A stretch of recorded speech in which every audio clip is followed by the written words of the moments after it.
Yesus terangkat ke sorga di ayat ke-8. Kita baca sama-sama.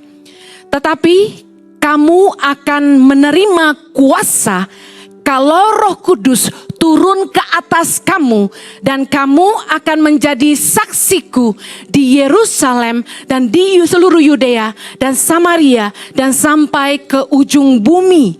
Sesudah ia mengatakan demikian, terangkatlah ia disaksikan oleh mereka dan awan menutupnya dari pandangan mereka.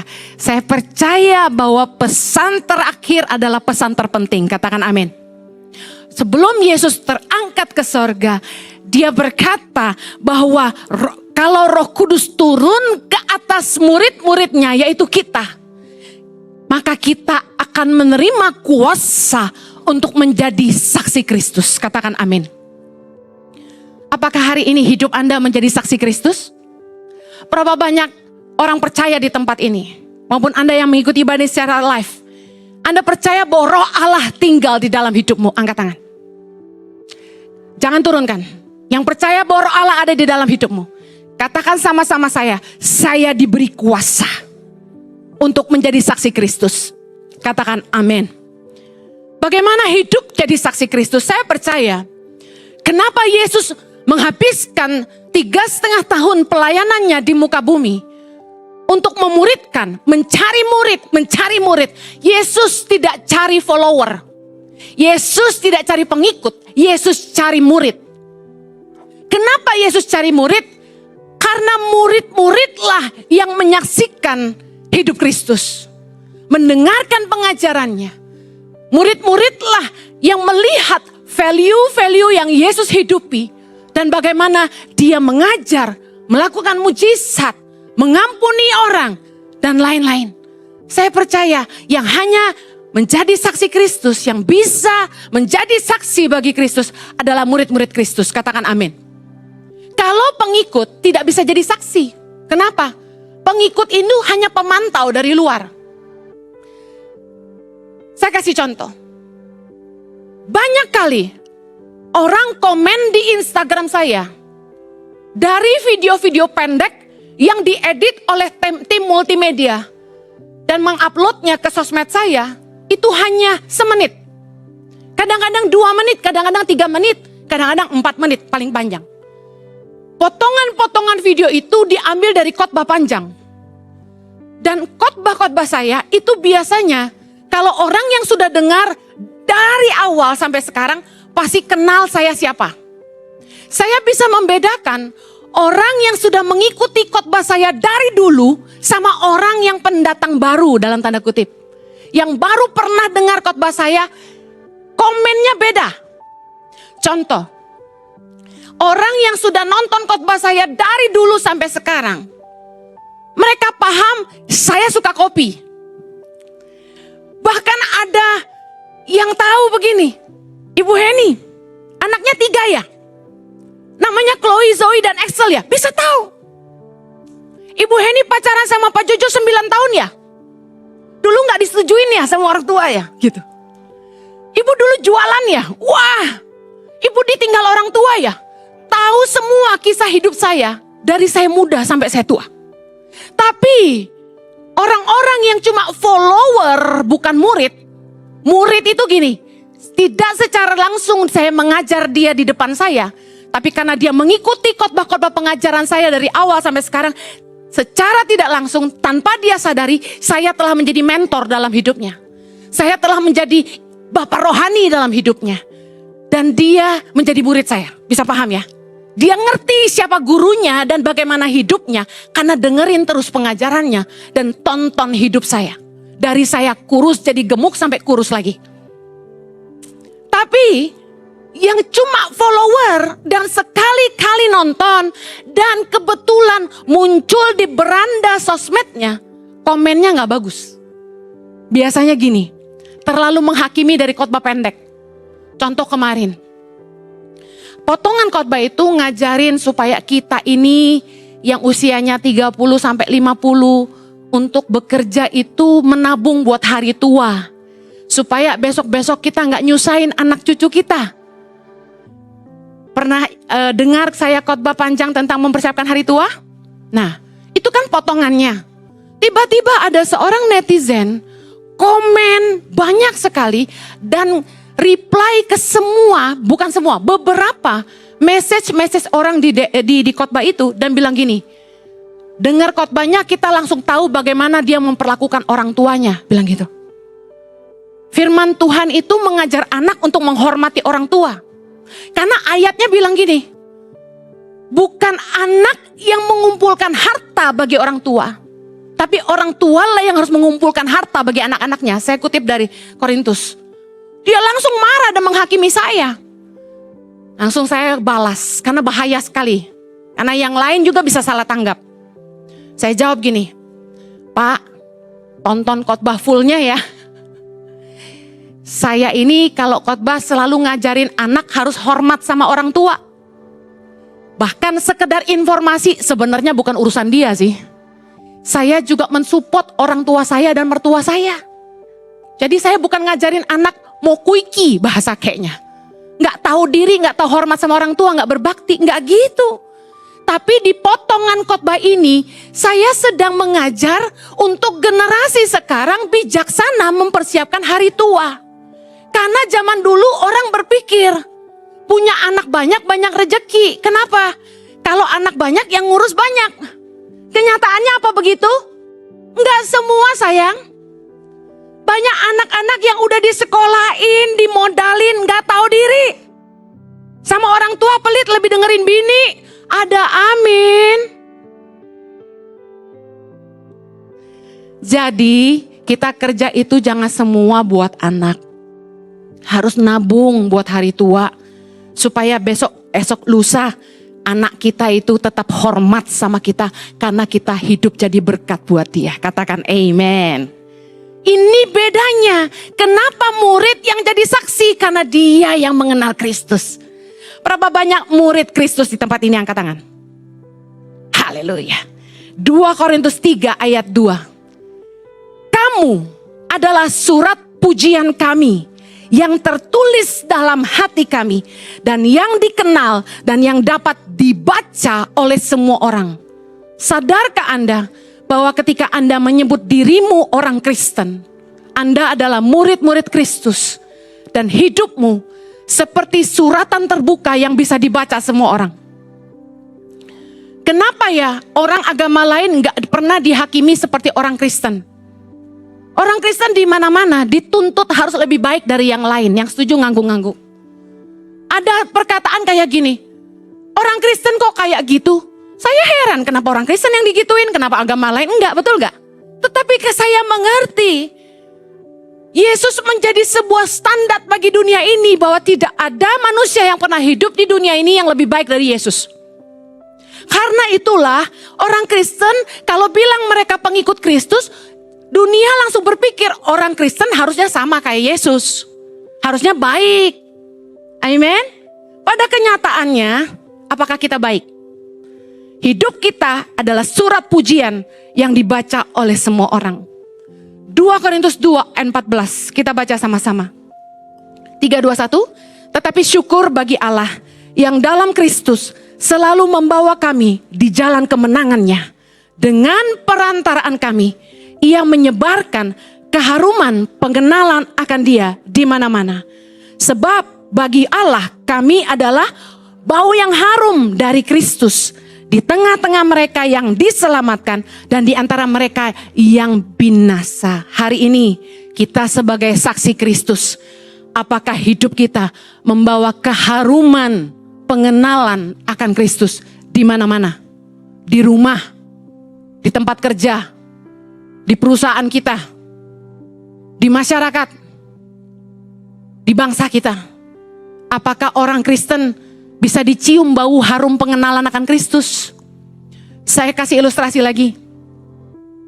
Tahukah kenapa saya bisa punya motivasi untuk menguruskan badan? Karena sebagai hamba Tuhan, saya harus bisa jadi teladan. Saya tidak bisa lagi hidup seenak saya. Sebagai pemimpin saya harus jaga hidup saya. Saya dilihat oleh banyak orang. Makin hari makin gendut. Di sosmed saya dikritik sama netizen. Ibu Heni hamil? Terus ada lagi yang nanya, kok makin hari Bu Heni makin bulat? Saya tersinggung. Setiap kali ada yang komen kayak gitu saya delete. Saya lupa, saya mengajarkan tentang buah roh, salah satunya penguasaan diri. Di dalam khotbah saya mengajarkan jemaat untuk bisa menolak dosa. Menguasai diri dari hawa nafsu, betul? Gembalanya yang khotbah tidak menghidupi khotbahnya. Saya suruh orang berhenti berbuat dosa, tapi saya dosa juga. Dosa saya apa? Rakus. Gak bisa nahan mulut. Diajak makan sama orang, hayulah. Lihat nasi goreng kambing, cialah. Ngelihat sate kambing, Bu Heni ada yang enak di Serpong. Bayangin, dijabanin. Ciheni, Kak Heni, fellowship lah sama kami. Kita makan ropita yuk. Udah tahu saya lemah di situ. Indomie goyeng. Sama roti bagar, butter sugar. Lemah imanku di situ. Tapi karena sungkan sama manusia dan memang doyan makan, soalnya sebagai hamba Tuhan hiburan kita cuma makan. Makanya saya kalau makan gak mau makan yang gak enak. Karena sama-sama masuk kalori bikin gendut. Kalau makan harus yang enak karena itu penghiburan. Apalagi kalau banyak diomongin jemaat. Saya butuh makan. Lalu saya sadar dosa saya adalah rakus makan. Saya mulai berdoa. Tuhan tolong saya mau kurus. Saya harus bisa ngajarin jemaat sendiri untuk hidup sehat. Kasih ya waktu ya nanti. Kita akan undang dokter, saya akan khotbah tentang hidup sehat dan saya kasih kesempatan dia ngajarin saudara hidup sehat. Ya, mau sehat semuanya? Katakan sehat itu mahal. Bagaimana saya mau menyebarkan keharuman pengenalan akan Kristus kepada jemaat yang saya layani kalau saya sendiri tidak menghidupi kebenaran? Hal yang paling jadi pukulan bagi saya adalah ketika saya mendengar dari pengerja ada satu orang yang mengatakan saya tidak menghidupi khotbah saya. Saya terluka sekali. Bukan marah sama dia. Saya terluka sama diri saya sendiri. Saya kecewa sama diri saya sendiri. Ternyata kamu belum bisa jadi saksi kebenaran, Heni Kristianus. Jadi hari ini, mari periksa hidupmu. Roh Kudus diberikan supaya kita diberi kuasa untuk menjadi saksi Kristus. Membawa keharuman pengenalan akan Kristus kemana-mana. Dari yang hidup dalam dosa, sekarang hidup dalam pertobatan. Dari yang hidup dalam kenajisan, sekarang hidup dalam kekudusan. Dari yang suka nipu orang, suka judi, suka bohong, suka bikin kenajisan. Hari ini kita hidup kudus, hidup baik, kerja jujur, berintegritas, dan kerja sungguh-sungguh buat Tuhan. Dari yang tadinya jahat sama istri, gak sayang sama anak, suka bentak-bentak, suka kasar, istri yang suka ngelawan suami, berubah jadi lebih baik, jadi lebih penuh kasih. Pemimpin yang galak, suka marah-marah, gak menguasai diri kalau emosi, berubah jadi pemimpin yang bijaksana, berhikmat, dan sabar. Itulah keharuman pengenalan akan Kristus. Hari ini, apakah hidupmu membawa keharuman pengenalan Kristus? Karena kalau sungguh-sungguh Roh Kudus ada dalam hidupmu, kamu punya kuasa untuk menjadi saksi. Katakan amin. Secara cepat, 3 tanda murid Kristus. Yang pertama, hidup saling mengasihi. Yohanes 13 ayat 35. Kita baca sama-sama. Dengan demikian, semua orang akan tahu bahwa kamu adalah murid-muridku, yaitu jikalau kamu saling mengasihi. Apakah kita saling mengasihi? Jujur, saya temukan di dalam kekristenan sedikit orang yang punya kasih. Banyak kan tidak punya kasih. Firman Tuhan mengajar kita, Yesus bilang gini, kalau kamu baik sama orang yang baik aja sama kamu, apa bedanya? Kalau kamu cuma mengasihi orang yang mengasihi kamu, apa bagusnya? Justru orang tuh bisa kelihatan punya kasih atau tidak ketika orang tidak baik sama dia. Orang itu punya kasih atau tidak justru dibuktikan ketika orang jahat sama dia, nipu dia, nyakitin dia, tidak menghargai dia, mencuri dari dia, membalas kebaikannya dengan kejahatan. Tapi dia tetap mengasihi orang itu, berarti dia punya kasih.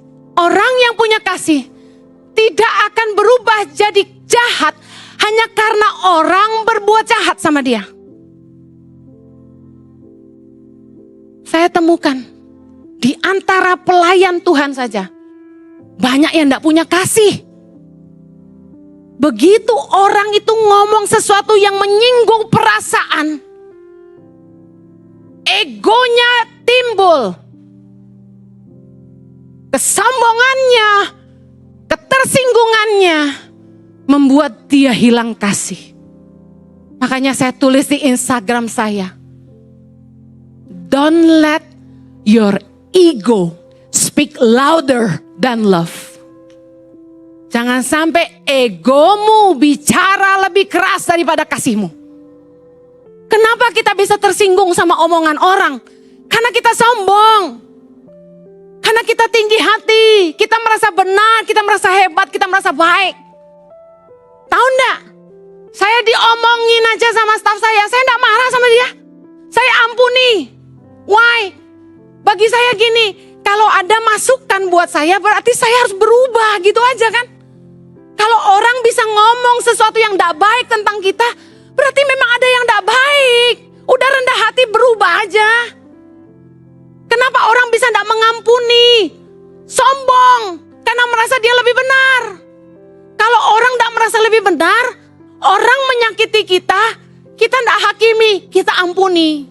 Karena gini, kita berpikir, gue juga gak lebih benar dari dia. Gue juga bisa bikin salah. Gue juga bisa salah ngomong. Saya selalu percaya hidup ini proses belajar. Kita selalu belajar jadi lebih baik. Orang Kristen harusnya belajar mengasihi. Maaf jemaat Tuhan. Asyir suka mengeluh sama saya. Jemaatnya galak. Suka marahin tukang parkir. Suka marahin asyir. Yang punya anak diatur. Maaf, ini ada kursi mom and kids. Diatur baik-baik. Supaya kalau bawa anak ke dalam itu enggak ganggu jemaat yang lain. Enggak ganggu pengkhotbah yang lagi konsentrasi. Apalagi saya. Begitu dengar suara berisik langsung buyar. Tapi dikasih tahu baik-baik, galakan dia. Sampai DM ke saya lagi. Itu asyirnya ngaturnya gak becus. Gitu. Tahukah Anda semua pelayan-pelayan di pintu dan di parkiran itu gak dibayar? Mereka pengusaha, mereka kerja, mereka gak minta uang sama gereja. Mereka datang lebih pagi dari jemaat, memastikan gereja ini berjalan dengan baik. Kalau saya marahin mereka, gak ada yang mau pelayanan, siapa yang mau ngurus Anda? Kalau gembala gak bela jemaat salah. Gak bela pengerja salah. Pusing jadi gembala. Makanya saya jadi pengkhotbah. Ayo punya kasih yuk. Jangan galak-galak gitu loh. Bu ini kan galak, makanya jemaatnya galak. Enggak gitu ya. Anda tahu enggak, saya kadang jengkel. Ada orang tua udah disiapin Sunday school. Sunday school kita ya, sekedar bocoran ya. Itu guru-guru international school yang volunteer di sini kami kasih PK karena kami ingin guru sekolah minggu kami bagus. Mereka guru-guru international school loh. Kenapa enggak mau nitip anaknya di Sunday school? Itu bukan titipan anak, itu anakmu diajari kebenaran lah, mau kamu enggak bisa. Lah kenapa dibawa masuk ke sini? Soalnya anak saya lebih suka dengar Bu Heni marah-marah. Saya izinkan kalau anaknya tidak bersuara. Seperti anak ini kan diem tuh, saya suka ya dengerin Bu Heni khotbah. Ada anak kecil itu ngefans sama saya umur 7 tahun datang dari Surabaya minta foto sama saya. Anak umur 5 tahun ngefans sama saya, hafal khotbah saya. Saya senang puji Tuhan. Tapi ada bayi-bayi yang dibawa masuk. Minta maaf, teriak-teriak sepanjang Pak Jojo khotbah. Saya bingung kok orang tuanya nyantai banget. Gak mikir ini ganggu jemaat lain yang lagi konsentrasi dengar firman. Ganggu pengkhotbah yang lagi khotbah. Ini contoh aja. Kalau kita tuh punya kasih, kita gak mementingkan diri sendiri. Kita mikirin kepentingan orang lain juga. Yang setuju katakan amin. Kalau kita tuh punya kasih, kita gak nyakitin orang. Saya kesel banget lihat pengerja yang gini. Dia mau jatuhin itu pengerja yang lain. Dia gak puas sebelum itu pengerja pokoknya dicopot dari jabatannya gitu.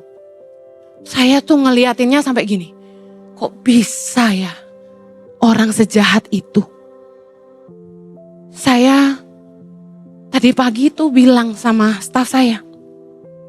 Aku kadang-kadang gak habis pikir. Kenapa ya orang Kristen bisa jahat? Kenapa ya? Kalau kita gak sepaham sama orang, bukan berarti mereka salah. Kalau itu bukan dosa, hanya karena gak sepaham, ini kan cuma masalah beda perspektif. Beda pandangan, suami istri aja suka beda pandangan, betul gak? Bukan berarti kita salah. Kalau itu bukan dosa, udah gak usah pakai marah. Dalam kasih, kita hidup saling berbagi dengan tulus hati. Dengar dalam Efesus 5 ayat kedua. Hiduplah di dalam kasih. Sebagaimana Kristus Yesus juga telah mengasihi kamu. Dan telah menyerahkan dirinya untuk kita. Sebagai persembahan dan korban yang harum bagi Allah. Kalau kamu mau jadi saksi Kristus yang membawa keharuman pengenalan akan Allah. Kamu harus punya kasih. Tak boleh jahat sama orang. Gak boleh iri hati dan dengki. Gak boleh berniat jahat, mencuri dari orang lain. Dalam cara hidup jemaat mula-mula di Kisah Rasul 2, keren sekali bagaimana mereka menghidupi kasih. Ayat 44 bilang gini, semua orang yang telah menjadi percaya tetap bersatu dan segala kepunyaan mereka adalah kepunyaan bersama. Dan selalu ada dari mereka yang menjual harta miliknya lalu membagi-bagikannya kepada semua orang sesuai dengan keperluan masing-masing. Dengan bertekun dan dengan sehati mereka berkumpul tiap-tiap hari dalam bait Allah. Mereka memecahkan roti di rumah masing-masing secara bergilir dan makan bersama-sama dengan gembira dan dengan tulus hati. Dengar.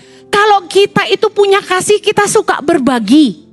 Dan kalau berbagi itu tulus hati, bukan untuk dipuji, katakan amin.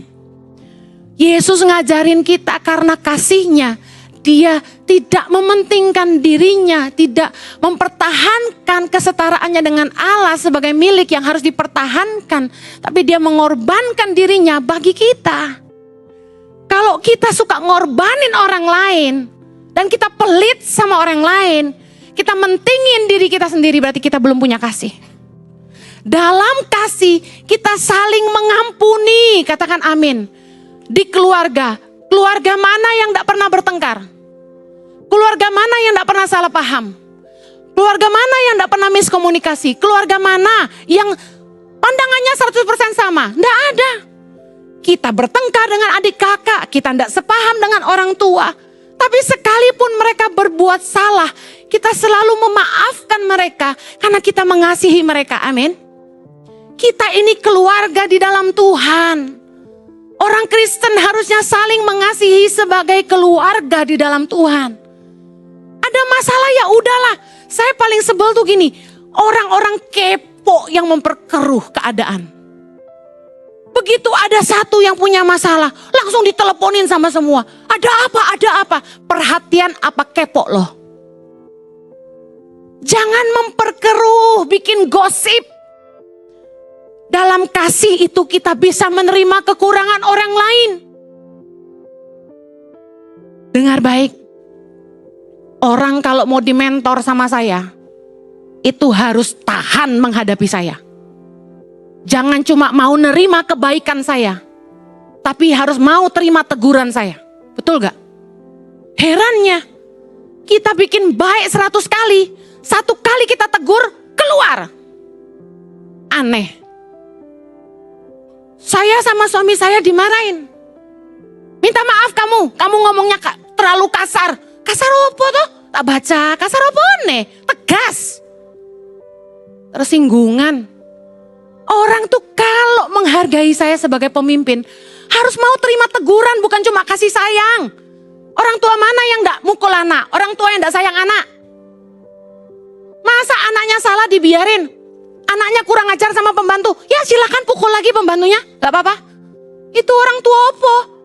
Wong tua guwendeng katanya orang Surabaya. Anaknya jahat karo wong kok dibeno. Anaknya nakal, jahat sama orang, mencuri, mukul orang, didiamin. Anak apa itu? Anak gampang kata firman Tuhan. Orang tua yang benar ngedidik anaknya karena sayang. Nah, saya enggak mau jemaat tersesat. Ya kalau dosa harus ditegur dong. Kalau salah harus mau ditegur dong. Bu Heni, nadanya turunin sedikit lebih lemah lembut, gak bisa. Kalau mau jadi jemaatnya Ici harus tahan dengerin Ibu Heni ngomongnya kayak gini. Aku ora gelem berubah, I lose myself. Loh enggak bisa, pengurapannya kayak gini. Mau dipelanin, beneran nih mau dipelanin. Siapa di sini yang pengen saya berubah, ngomongnya lebih pelan, angkat tangan. Kalau yang mau versi lemah lembut, nanti dengerin pengumuman tiap minggu. Minggu ini yang khotbah pendetanya lembut. Nah, datanglah ibadah itu. Ya toh? Kalau dengerin Ibu Heni gak bisa lembut, karena pengurapan dari Tuhan membuat saya tegas. Jemaat atau pengerja gak seneng Bu Heni galak, gak seneng. Maunya Bu Heni, aku tuh kaget, soalnya Ci Heni tuh baik hati. Lah ya kalau ngerti aku baik, kenapa ditegur marah? Karena kasih pasti mendidik. Firman Tuhan berkata, lebih baik teguran yang nyata-nyata daripada kasih yang tersembunyi.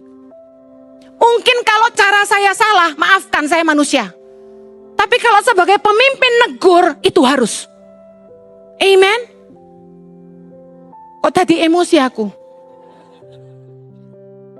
Yesus aja ngajarin kita untuk mengasihi musuh. Bayangin, musuh. Yesus suruh kita kasihi musuh. Lukas 6 ayat 27 sampai 28. Jangan bilang susah, sulit, gak bisa, harus bisa. Baca sama-sama. Tetapi kepada kamu yang mendengarkan aku berkata, kasihilah musuhmu, berbuatlah baik kepada orang yang membenci kamu, mintalah berkat bagi orang yang mengutuk kamu, berdoalah bagi orang yang mencaci kamu. Bisa apa enggak? Katakan saya harus bisa. Tanda saksi Kristus adalah kita hidup saling mengasihi. Jangan mengharapkan yang buruk terjadi kepada sesamamu. Meskipun orang itu nyakitin kamu, meskipun orang itu gak baik sama kamu, jangan mengharapkan yang buruk terjadi atas hidup dia. Jangan memberi kutuk. Awas kamu biar Tuhan yang balas. Jangan. Kenapa jangan? Amsal 24 ayat 17. Biar Anda sadar, orang baik harus tetap baik, meskipun orang gak baik. Amsal 24 ayat 17. Baca sama-sama. Jangan bersuka cita kalau musuhmu jatuh. Jangan hatimu beria-ria kalau ia terperosok. Supaya Tuhan tidak melihatnya dan menganggapnya jahat, lalu memalingkan murkanya daripada orang itu. Jangan menjadi marah karena orang yang berbuat jahat. Jangan iri kepada orang fasik, karena tidak ada masa depan bagi penjahat. Pelita orang fasik akan padam. Hei dengar, sekalipun orang yang menabur kejahatan akan menuainya juga, kata firman Tuhan. Itu urusan mereka sama Tuhan, bukan urusan kita.